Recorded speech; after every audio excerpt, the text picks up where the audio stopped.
అందరికీ నమస్కారం.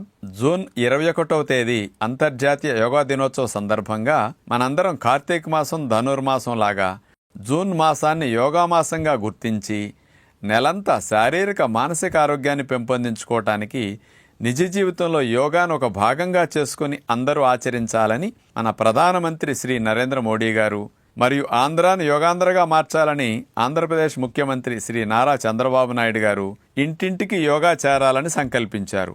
ఇందులో భాగంగా ఇంటింటికి యోగా కార్యక్రమానికి మీ అందరికీ స్వాగతం.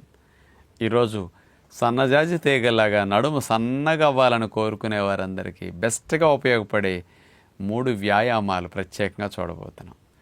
అర్ధకటి చక్రాసన్, పార్శ్వకోణాసన్, త్రికోణాసన్. ఆసనం వేసి అదే భంగిమలో కదపకుండా ఉంటే దాన్ని ఆసనం అంటారు. కదపకుండా ఉండకుండా పదే పదే తీస్తూ వేస్తూ ఉంటే, కదుపుతూ ఉంటే దాన్ని ఎక్సర్సైజ్ అంటారు. ఇప్పుడు ఈ 3 ఆసనాల్ని ఎక్సర్సైజ్ లాగా చేస్తే నడుము సన్నగా అవటానికి, ఆ భాగాల్లో వెనక భాగంలో స్త్రీలకు తొనల్లాగా పేరుకున్న టైర్లాగా ఉన్న కొవ్వుని కరిగించడానికి చాలా బాగా ఉపయోగపడుతుంది. పొట్ట భాగం కూడా బాగా తగ్గుతుంది నడుముతో పాటు.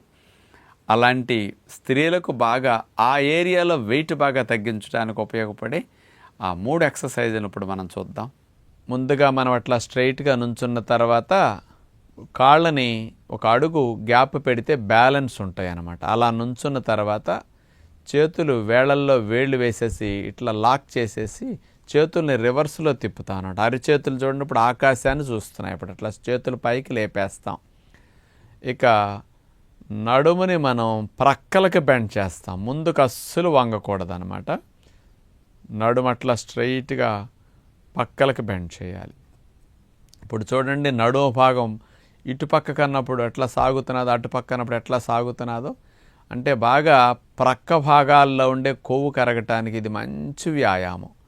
ఎంత బెండ్ అవ్వటానికి మీకు అవకాశం ఉంటే అంత బెండ్ అవ్వాలి. మీరు ముందుకు వంగి బెండ్ అయ్యారా అప్పుడు ఫలితం తగ్గిపోతుంది. అందుకని ముందుకు అసలు బెండ్ అవ్వకుండా స్ట్రైట్గా నుంచున్న తర్వాత నుంచి అక్కడి నుంచే రైట్కి, అక్కడి నుంచే మళ్ళీ లెఫ్ట్కి అట్లా బెండ్ అవ్వాలి. దీనివల్ల మంచి లాభం నడుము సన్నగా అవ్వటానికి, కొవ్వు కరగటానికి ఉంటుందన్నమాట. ఇప్పుడు రెండో వ్యాయామం, కాళ్ళు అలాగే ఒక అడుగు గ్యాప్ పెట్టి దూరం పెట్టి నుంచుంటాం. చేతులు కూడా అట్లాగే భుజాలకి సమాంతరంగా లైన్గా ముందుకు చాపుతాం. మోక చేతులు అసలు బెండ్ అవనేమో, వేళ్ళు చేతులు కూడా చాపేస్తాం. ఇప్పుడు చూడండి left to right, right to left అట్లా శుభ్రంగా నడుమును ట్విస్ట్ చేస్తూ తిరుగుతాం అన్నమాట. ఒక స్ప్రింగ్ తిరిగినట్టే మనం అట్లా. ఇప్పుడు చూడండి ఇట్లా తిరిగినప్పుడు ట్విస్టింగ్ జరిగి నడుము భాగం సన్నగా అవటానికి, ఆ ప్రక్కల భాగాల్లో కాస్త తొనల్లాగా కొవ్వు పట్టి ఉంటుంది కదా, ఆ భాగం అంతా కరగటానికి ఈ వ్యాయామం చాలా బాగా పనికొస్తుంది అన్నమాట. అలా చేయగలిగినంతసేపు చేస్తారు. స్ట్రెయిన్ అనిపించినప్పుడు విశ్రాంతి స్థితి, అట్లా చక్కగా రిలాక్స్ అవ్వచ్చు అనమాట. ఏమి లేదు, ఒక వ్యాయామం చేసిన తర్వాత అలుపు వచ్చిన తర్వాత ఆ శ్వాస నార్మల్ అయ్యే వరకు రిలాక్సేషన్ ఇస్తే మరొక వ్యాయామాన్ని కూడా మీరు బాగా చేయగలుగుతారన్నమాట.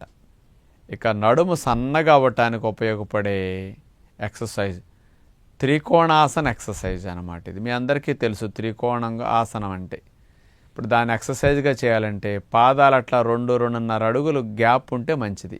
అంత వెడల్పుగా పాదాలను చాపేసి ఇప్పుడు మనం ఇట్లా చేతులు సమాంతరంగా చాపేయాలి. ఫస్ట్ చాపేసి కుడి చేతిని ఎడమ పాదానికి ఆనిస్తాం, ఎడమ చేతిని కుడి పాదానికి అట్లా ముందుకు వంగి ఆనిస్తాం. ఈ చెయ్యి ఇట్లా పాదం దగ్గర ఆనినప్పుడు ఆ చెయ్యి పైకి ఆకాశానికి అట్లా లెగుస్తుంది అనమాట. మీరు పైకి లేపిన చేతి వైపునే మెడని అట్లా తిప్పుతారు. ఇది చాలా మంచి ఎక్సర్సైజ్. మీ అందరికీ చిన్నప్పుడు స్కూల్ డేస్లో ఈ వ్యాయామం చేపించుంటారు, అందరికీ గుర్తు ఉంటుంది, అయితే మర్చిపోయాం మళ్ళా. ఇలా చేయటం ద్వారా ఎక్సర్సైజ్ లాగా త్రికోణాసనాన్ని నడుము బాగా తగ్గటానికి, సన్నగా అవ్వటానికి బాగా మంచిది. అసలు నడుము ఫ్లెక్సిబిలిటీ వస్తుంది. చేత ఈ 3 ఎక్సర్సైజుల్ని బాగా ఒక్కొక్క రకం మొదలు పెట్టారంటే అది ఎన్నిసార్లు అయినా సరే మీకు నొప్పి వచ్చి నా వల్ల కావట్లేదు, ఇక నేను చేయలేకపోతున్నాను అన్న వరకు చేసుకుంటూ వెళ్ళండి. రోజు రోజుకు 1-2 సార్లు 4 సార్లు పెరిగిపోతూ ఉంటాయి. మీరు ఎక్కువసేపు ఎక్సర్సైజ్ని కంటిన్యూస్గా చేయగలుగుతారన్నమాట. మీకు పొట్ట తగ్గాలన్నా, నడుము తగ్గాలన్నా మీరు కార్బోహైడ్రేట్స్ని మీరు తినే ఆహారంలో మోతాదు తగ్గించి తినగలిగితే చక్కగా ఫ్యాట్ లాస్, వెయిట్ లాస్ స్పీడ్గా జరుగుతుంది. అంటే మీరు అన్నం మానేసి అన్నం ప్లేస్లో 2 పుల్కాలు కానీ, మిలెట్స్తో చేసిన పుల్కాలు, మల్టీగ్రెయిన్ పుల్కాలు కానీ అట్లా పెట్టుకోండి. చప్పగా వండుకునే కర్రీస్ కడుపు నిండా 1/2 కేజీ, 3/4 కేజీ కూరలు పెట్టుకుని అట్లా తినేసేసేయండి. అందుకని కార్బోహైడ్రేట్స్ ఎంత తగ్గిస్తే కొవ్వు అంత తగ్గుతుంది. మీరు కొవ్వు కరగాలని నేను నూనె తింటలేదు కదా, నెయ్యి తింటలేదు కదా అనుకుంటారు. నూనె, నెయ్యి కంటే ఎక్కువ మొత్తంలో తినేది మీరు పిండి పదార్థాలే. దీనివల్ల ఎక్కువ బరువు పెరిగేది, కొవ్వు పెరిగేది. అందుకని అట్లా రైస్ మానేసి పుల్కా తినండి, కర్రీస్ ఎక్కువ తినండి. సాయంకాలం పూట పెందలకడే డిన్నర్ని ఓన్లీ ఫ్రూట్ డిన్నర్గా మీరు అడ్జస్ట్ అయ్యి తినగలిగితే ఫ్యాట్ లాస్, వెయిట్ లాస్ స్పీడ్గా ఉంటుంది. 3-4 రకాల ఫ్రూట్స్, జామకాయ, రేక్కాయలు, బొప్పాయి, కర్బూజా, పుచ్చకాయ, దానిమ్మ, కమల ఇలాంటి ఫ్రూట్స్ని పెట్టుకుని పెందలకాడే బిఫోర్ 6:37 లోపు మీరు డిన్నర్ ఫ్రూట్స్ తిని ముగించేసేయండి. 9 మీరు తిన్న ఆహారం 8:30 అరిగిపోతుంది. ఈ ఆహారం ద్వారా వచ్చిన శక్తి అప్పటికి అయిపోతుంది. రాత్రి 9-10 గంటల నుంచి రేపు ఉదయం మళ్ళీ 8-9 వరకు బ్రేక్ఫాస్ట్ వరకు మీ శరీరం నిద్రలో పోషించుకోవడానికి కావాల్సిన శక్తి, మరి లేచిన తర్వాత మళ్ళీ బ్రేక్ఫాస్ట్ తినే వరకు కావాల్సిన శక్తిని నిలవన్న కొవ్వు నుంచి కరిగిస్తుంది అనమాట. ఎవరికి ఎక్సెస్ ఎక్కడ ఎక్కువ ఉందో అక్కడి నుంచే ఫస్ట్ కొవ్వు కరగటం స్టార్ట్ అవుతుంది. ఇలాంటి వ్యాయామాలతో ఆ భాగంలో కొవ్వు కరగటం ఎక్కువ జరుగుతుంది. కాబట్టి మీరు ఇలాంటి వ్యాయామాలు, ఆహార నియమాలు రెండింటిని కాంబినేషన్ ఇచ్చి చేస్తే సన్నగా నడుము త్వరగా అవుతుందని విజ్ఞప్తి చేస్తూ నమస్కారం.